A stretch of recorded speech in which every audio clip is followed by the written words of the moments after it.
Hello বন্ধুরা, তোমরা সবাই কেমন আছো? তো আমি খুব ভালো আছি। দেখো, আমি আজকে চিংড়ি মাছের মালাইকারি বানাবো। তো চিংড়ি মাছটাকে ধুয়ে একটু নুন মাখিয়ে রেখে দিচ্ছি।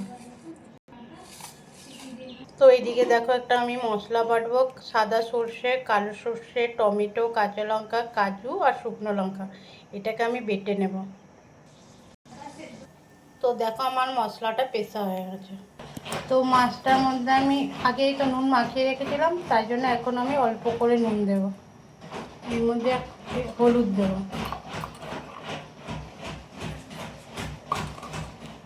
তো এর ওপরে আমি কাঁচা সর্ষের তেল দেবো। তো এর মধ্যে আমি যে মশলাটা বেটে রেখেছি ওটা দিয়ে দেবো। তো মাছটাকে আমি ভালো করে মেখে নেব।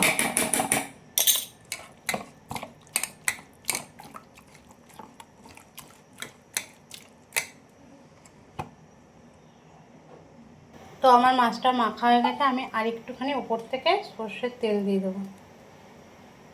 দিয়ে এটা আমি আধা ঘন্টা একটু রেস্টে রেখে দেবো। তো মাছটা আমার আধা ঘন্টা রেস্টে রাখা হয়ে গেছে। এর মধ্যে নারকেলের দুধ দিলেও খুব ভালো হয়, কিন্তু আমার কাছে একটা নারকেল নেই, সেই জন্য দিতে পারলাম না। এদিকে আমি কড়াইয়ে তেল বসিয়ে দিয়েছি। তেলটা আমার গরম হয়ে গেছে। এর ওপরে আমি মাছটা দিয়ে দেবো।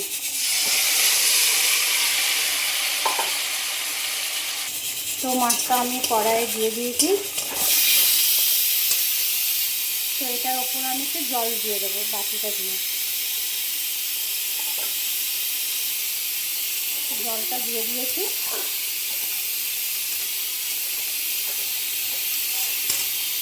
তো এর মধ্যে আমি অল্প কাঁচা লঙ্কা দিয়ে দেবো। এদিকে আমি একটু পেঁয়াজের রস দেবো। তো পেঁয়াজটা একটু আমি হালকা করে বেটে নেবো। তো দেখো, আমার মাছটা ফুটে গেছে। তো আমার পেঁয়াজটা বাটা হয়ে গেছে। একটি ছাঁকনির সাহায্যে ছেঁকে নেব। তো আমার পেঁয়াজের রসটা বের করা হয়ে গেছে। তো এর ওপরে আমি পেঁয়াজের রসটা দিয়ে দেবো।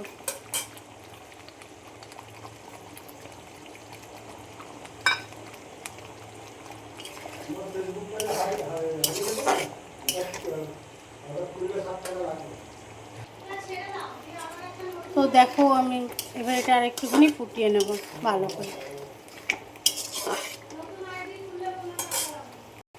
তো দেখো, আমার মাছটা হয়ে গেছে। কি সুন্দর কালারটা হয়েছে দেখতে।